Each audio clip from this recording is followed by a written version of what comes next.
I spent 3 decades mapping the structural vulnerabilities of these lines. I knew exactly how many inches a rail section would expand in the August heat, and exactly how many millimeters a tie plate would sink into the pine timber when an 80-car timber train rattled over the gorge.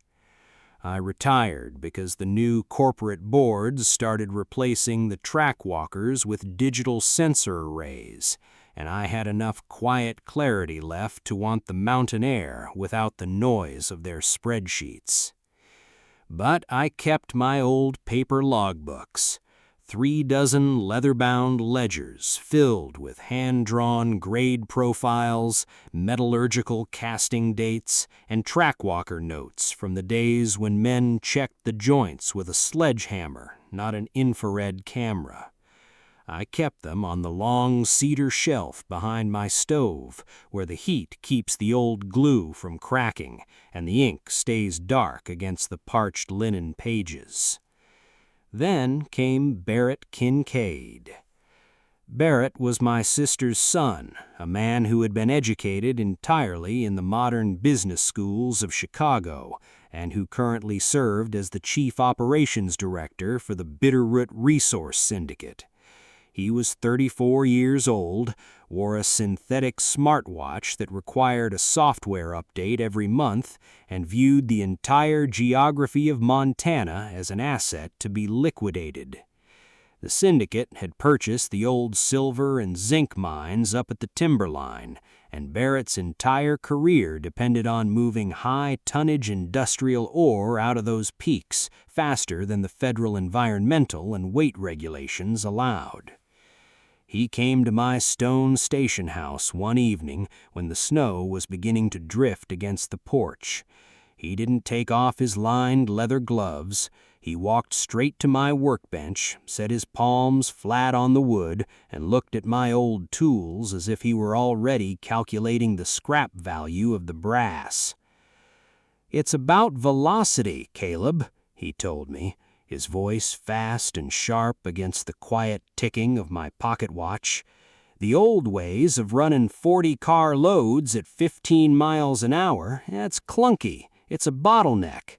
The syndicate just spent $8 million on digital automation at the loading facility up top. We don't wait for the state inspectors to approve the grade clearances anymore. We run the numbers through our own simulation software, we double the axle load, and we let the legal team handle the compliance reports after the product hits the yard in Missoula." There's a specific kind of arrogance that only grows in air-conditioned offices. It's the arrogance of a young man who thinks because he can read a digital satellite chart, he understands the bottom of a canyon or the tensile threshold of cold iron. But a mountain railway isn't a line on a tablet screen. It's a shifting mass of granite shale, 90-pound jointed steel, and ancient oil-soaked cross ties, and it remembers every single thing that has ever tried to press it down. My name is Caleb Sterling. I'm 65 years old, and for 36 years I was the senior line inspector for the high-altitude industrial tracks through the Bitterroot Range of Montana. Today, I live alone in a remote hand-cut stone station house nestled against the western slope of the pass, where the wind smells of pine resin and wet coal dust. If you saw me on a freezing Tuesday morning on the maintenance platform, you'd see an old man with wind-burned skin, wearing a heavy horsehide coat and grease-stained denim, staring down the canyon through a pair of scratched brass binoculars. You would think I was a bureaucratic relic, a retired civil servant waiting for his pension to clear while the mountains swallowed his tracks. You would be completely, categorically wrong. Every morning at exactly 5:30 a.m., before the sun even clears the jagged teeth of the peaks, I sit at my heavy oak workbench. I don't drink coffee. I brew a mug of loose-leaf black tea so strong it looks like river mud. The bitter scent fills the stone room, cutting through the smell of coal smoke. And as I drink, I listen. Not to the wind and not to the radio. I listen to the heavy, rhythmic heartbeat of an 1888 mechanical brass railway pocket watch sitting flat on the timber beside my saucer. Tick, tick, tick. It doesn't need a battery. It doesn't need a network link. It just needs 30 seconds of a human hand turning the crown every 24 hours, and it tells the absolute truth about time. The valley below is changing, or so they tell me on the rare occasions I tune in to the dispatcher's frequency. They talk about smart tracks, optical scanning arrays, and automated dispatch models that can route 10,000 tons of freight through these passes without a human eye ever laying sight on the couplings. They look at the logs and see an empty space where my name used to be, and they assume because the database was updated, the physical law of the mountain was updated along with it. They forget that the mountain has been here for 10 million years, and it doesn't read software updates. I spent 30 decades mapping the structural vulnerabilities of these lines. I knew exactly how many inches a rail section would expand in the August heat, and exactly how many millimeters a tie plate would sink into the pine timber when an 80-car timber train rattled over the gorge. I retired because the new corporate boards started replacing the track walkers with digital sensor arrays, and I had enough quiet clarity left to want the air without the noise of their spreadsheets. But I kept my old paper logbooks, 30 dozen leather-bound ledgers filled with hand-drawn grade profiles, metallurgical casting dates, and track walker notes from the days when men checked the joints with a sledgehammer, not an infrared camera. I kept them on the long cedar shelf behind my stove, where the heat keeps the old glue from cracking and the ink stays dark against the parched linen pages. Then came Barrett Kincaid. Barrett was my sister's son, a man who had been educated entirely in the modern business schools of Chicago and currently served as the chief operations director for the Bitterroot Resource Syndicate. He was 34 years old, wore a synthetic smartwatch that required a software update every month, and viewed the entire geography of Montana as an asset to be liquidated.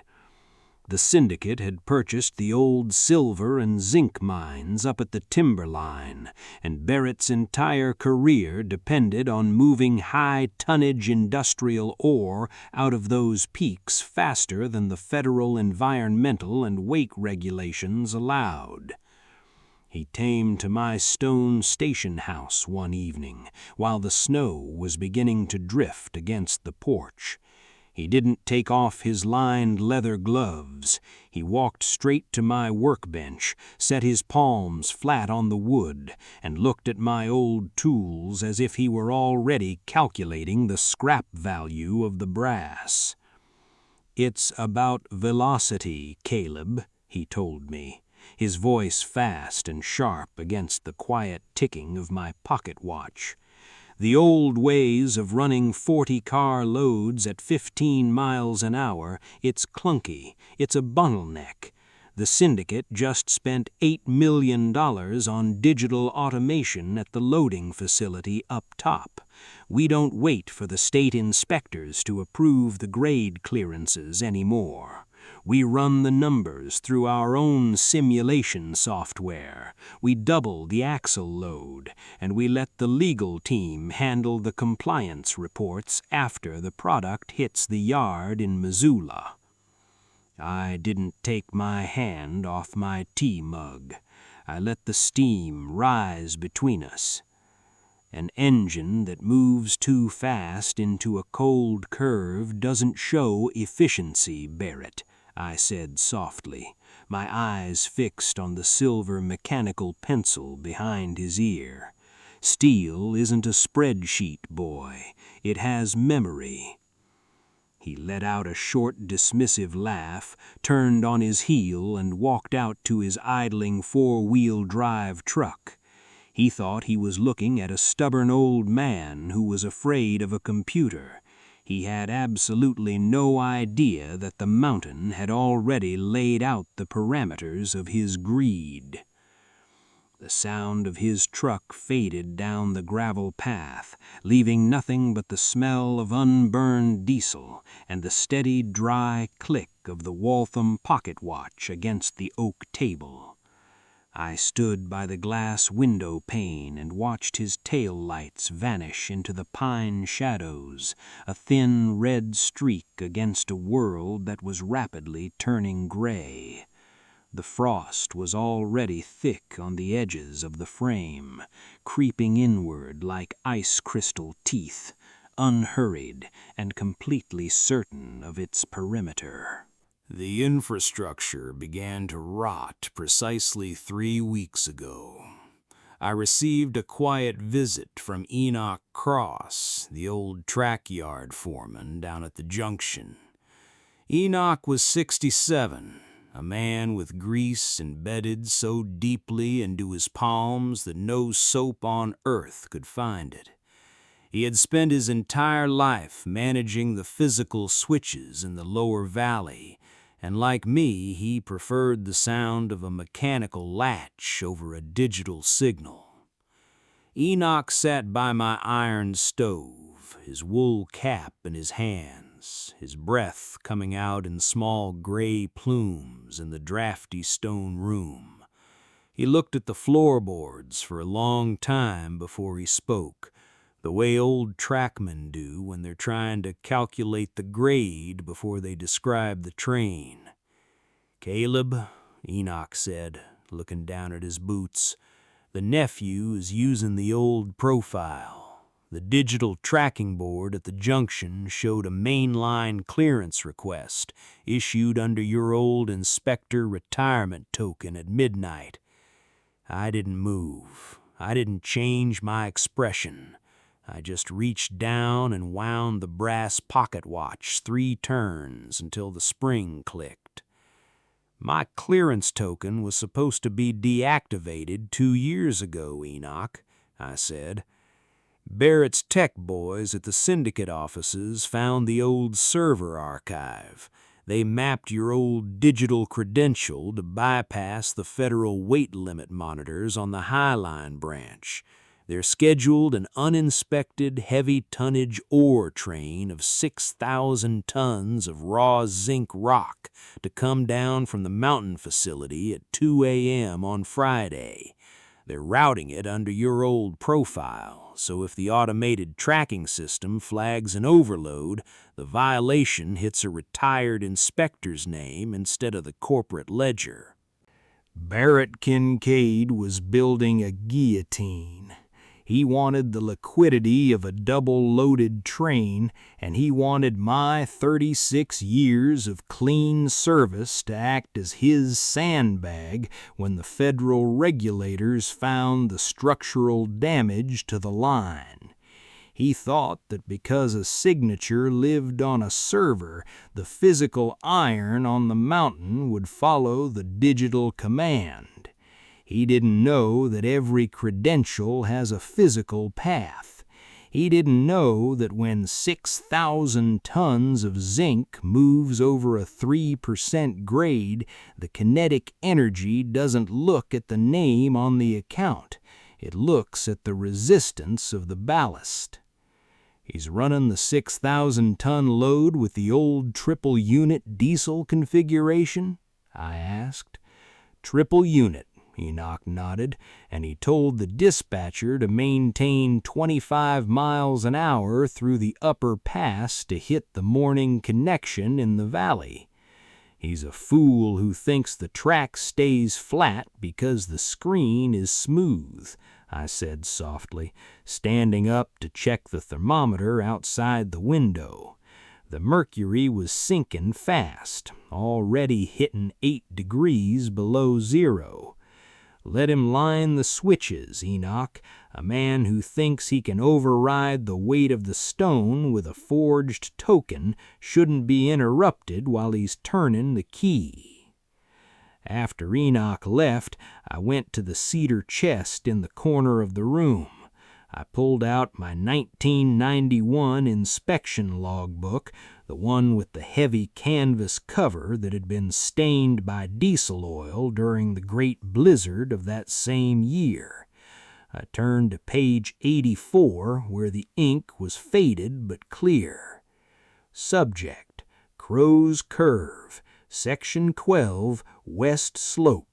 Cold cast iron frog switch installed 1974.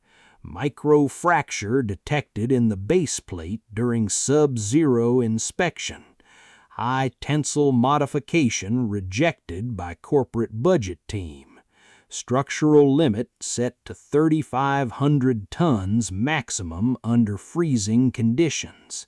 Failure profile: immediate crystalline shearing under excessive dynamic weight. The corporate memory had forgotten that page because the old law offices in Helena had burned in '98, and the digital transfer didn't include the handwritten margins. Barrett's software didn't know about the cold cast iron frog 40 feet above the rocky floor of the canyon. It only knew that the line was green on his screen. I sat back on my wooden stool, closed the ledger, and placed it back on the shelf. The wind outside had changed its tune, shifting from a low whistle to a sharp metallic hiss as it rattled the tin vents on the roof. I reached into my apron, pulled out a small piece of fine emery cloth, and began to polish the brass bezel of my watch. The metal was cool against my thumb, holding the chill of the room despite the heat from the wood stove. A track walker learns to respect the tolerance of the material. Barrett thought he could clear the gap with velocity. He thought the heavy steel of his triple-unit engines would simply force the line to adapt to his timeline. He was about to find out that cold iron doesn't negotiate with an accelerated balance sheet. The days leading up to Friday were an exercise in atmospheric silence. The sky over the Bitterroot Range had turned the color of an old zinc bucket, heavy and low, pressing down on the peaks until the pine forests looked like charcoal lines against the white ridge. I didn't leave the station house. I didn't check the line. I spent my hours at the workbench, winding the grandfather clock that had been sitting in the corner since the station was deactivated in '04. Through the window, I could see the High Line tracks half a mile up the gorge. They looked like silver wires pinned to the granite face of the cliff, crossing the trestle bridge before vanishing into the dark mouth of the upper tunnel. That tunnel was cut by hand in 1889 by men who used black powder and iron drills, working through 600 feet of solid slate to find a passage to the western slope. The digital logs labeled it as an unreinforced concrete bore, stable for unlimited transit. My notebooks labeled it as a living seam of shifting rock that moved 3 inches every time the frost got behind the timbers. Enoch came by one last time on Thursday evening. He didn't come inside. He stood on the porch, his face covered by his wool scarf, and handed me a small paper slip through the door crack. It was the manifest number for the ore train, Syndicate Run 902. "The cars are loaded, Caleb," he said, his voice muffled by the wind. "They filled 'em 4 feet over the brim at the chute. The rock is wet from the sleet up top, and it's freezing solid in the open hoppers. It's not 6,000 tons anymore. With the ice, it's closer to 6,500. 6,500, I repeated, my thumb tracing the edge of the paper slip. That's 3,000 tons over the threshold for the section. "Barrett's on the lead engine himself," Enoch said. "He brought his tech team with him in the cabin to monitor the automated telemetry. He wants to prove his model works directly to the board tomorrow morning." "Let him monitor," I said softly. "The air is clear tonight, Enoch. Go home and tell your boys to keep away from the lower junction until the morning light clears the gorge. Make sure the yard is empty." He looked at me for a half-second, his eyes old and tired behind his frozen lashes. Then he turned and walked down the steps, his boots crunching against the hard crust of the snow. I locked the door, pulled the heavy oak bolt across the frame, and went back to my tea. The room was cold, completely indifferent to the 6,500 tons of iron that were currently waiting for the green light at the top of the ridge. The night of the run arrived with the kind of cold that makes the pine trees pop like pistol shots in the dark. The wind was coming straight off the glacier peaks, driving fine, sharp crystals of frost through the cracks in the stone station house walls. I didn't try to call the dispatcher. I didn't try to alert the corporate offices. A man who relies on a corrupt system to enforce the truth doesn't understand the nature of concrete reality. The mountain performs its own audits. At 1:30 a.m., I walked up the rusted iron spiral staircase to the old observation tower above my roof. The space was cold as a vault, surrounded by dark glass windows that looked out over the deep black abyss of the pass. I didn't turn on the lamps. A man who needs light to see his own tracks is a man who shouldn't be managing the line. I set my brass pocket watch on the iron ledge. Tick, tick, tick. The sound was crisp, brittle in the freezing air. At exactly 2:10 a.m., I felt the stone tower begin to hum.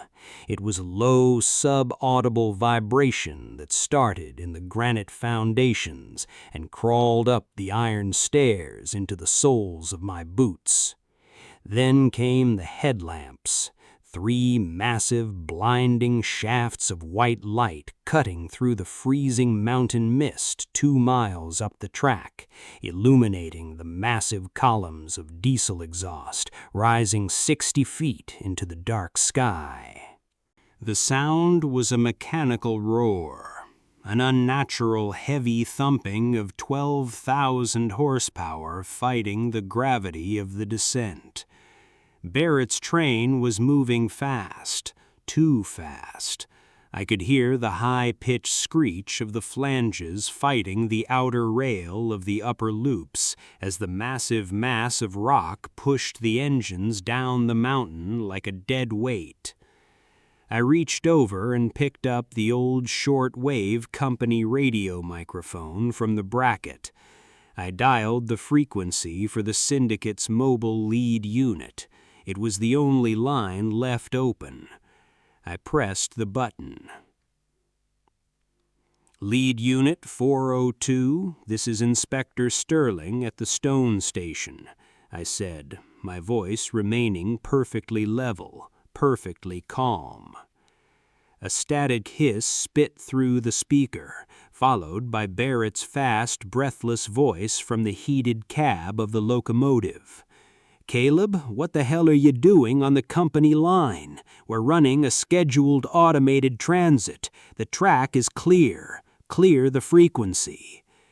"You're running 6,500 tons of zinc ore under a retired clearance profile, Barrett," I said, holding the brass pocket watch close to the microphone. I didn't speak loud. I let the steady, mechanical tick-tick-tick of the 1888 escapement wheel carry through the static into his heated cabin. I just called to give you your final metric. "The metrics are automated, old man," Barrett shouted through the radio, the roar of the diesel engines thumping behind his voice as the train cleared the mile marker above the loop. "The simulation software says our velocity clears the grade variance by 4%. Your old token is just a placeholder on a server. It doesn't move the needle." "The server doesn't know about the frost, Barrett," I said softly, watching the white headlamps enter the long, dark approach to the Crow's Curve. There was a sudden, sharp intake of breath over the radio, a spike of pure, unadulterated panic cutting through the corporate bravado. "What? 1974? The digital ledger says the section was overhauled." "The digital ledger lied to you, Barrett," I said, my voice as cold as the granite beneath my feet. "But the iron never lies. Enjoy the velocity." "Caleb, wait! How do we override the—" Barrett's voice screamed through the receiver, his tech team shouting in the background as the brakes finally screeched, sparks flying like a fireworks show against the dark mountain face. But 12,000 horsepower and 6,500 tons of frozen rock don't stop because a boy changes his mind. Then came the sound. It wasn't a roar. It was a sharp, explosive crack that echoed through the canyon like a dynamite charge, the sound of 40-year-old cold-cast steel shattering into 1,000 gray crystals under the unyielding acceleration. The lead locomotive didn't turn. It went straight. I watched the massive 100-ton steel unit lift from the ties, its wheels spinning in the empty air for a fraction of a second before it plunged over the side of the embankment into the rocky granite floor of the gorge below. The second and third units followed it, their frames buckling as the massive weight of the ore cars behind them slammed into the cabins, crumpling the heavy steel like wet cardboard. The radio didn't hiss anymore. The line went completely, beautifully dead.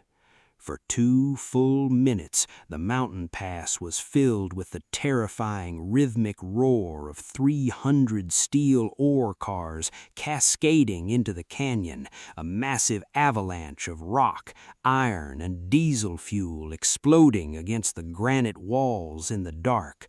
A single bright orange sheet of flame rose from the bottom of the gorge, casting long, dancing shadows against the stone walls of my station house. And then the quiet came back. Not the quiet of an office, the real quiet.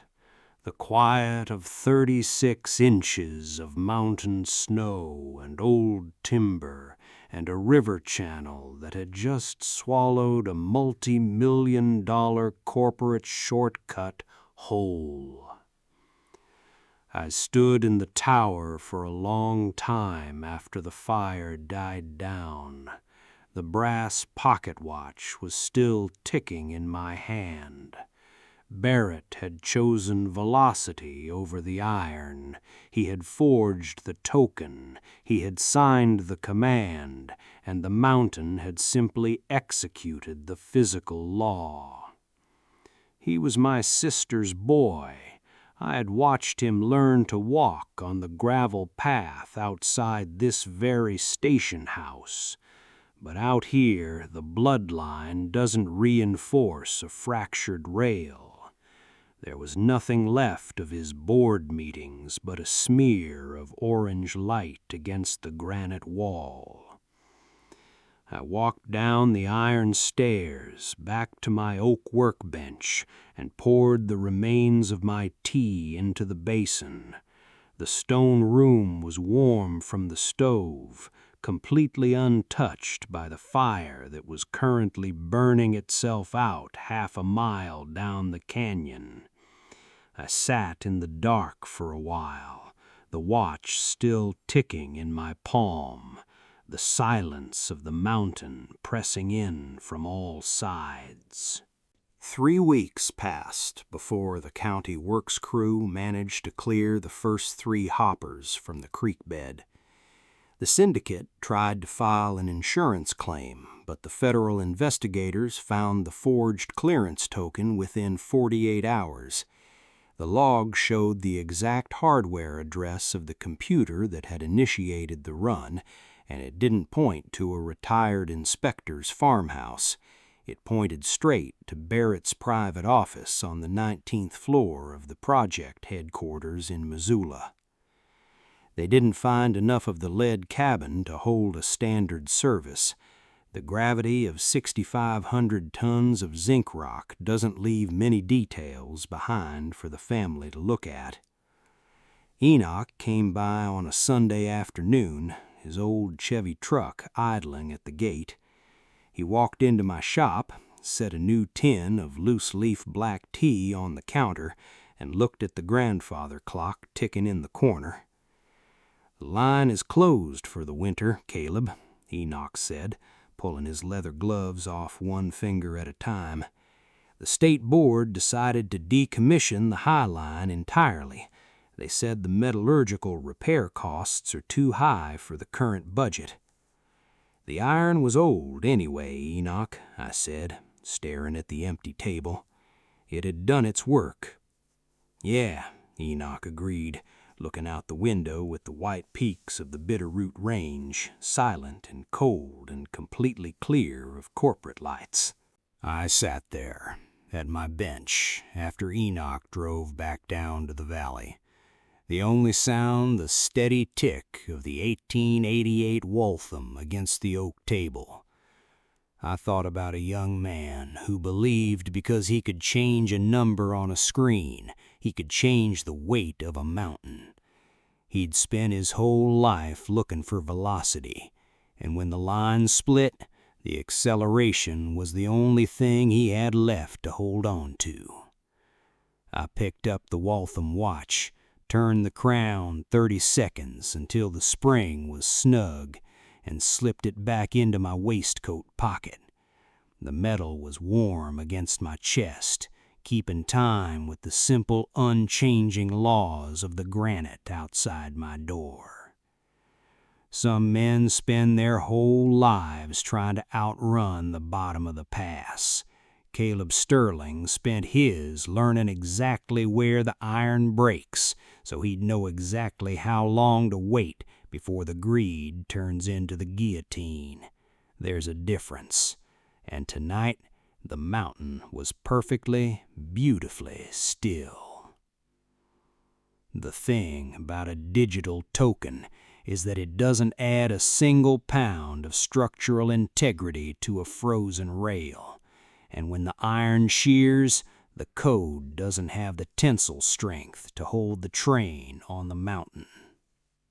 Thank you for listening to this episode of the Patriarch's Revenge Stories. If you want more accounts where the old builders leave the lines straight and the greedy young man empty-handed, hit that like button, drop a comment with your thoughts on Caleb's watch, and send us your own family accounts or feedback to the channel email in the description below. How would you have handled the crow's curve? Let me know below. See ya at the next reckoning.